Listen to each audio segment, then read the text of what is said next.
Hi friends, welcome to 5 Minutes Tech YouTube channel. Here is iQOO Z9s 5G smartphone.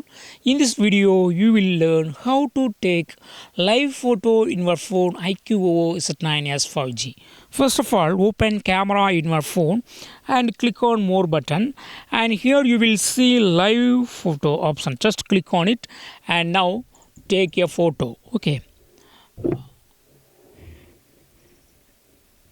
Take a photo with some motion. Okay, subject, if subject is in dynamic, that is if subject has some motion, that will be captured and that will be lively shown in your photo. Okay, yes, I have taken and open the picture.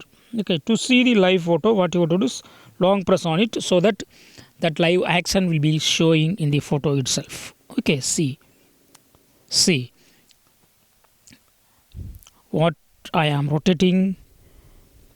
I am rotating the stone. Okay, that's also captured in the photo. So photo will be shown live. Okay, so in this way you can easily take live photo using your phone iQOO Z9s 5G. That's all friends. Thanks for watching. Bye bye.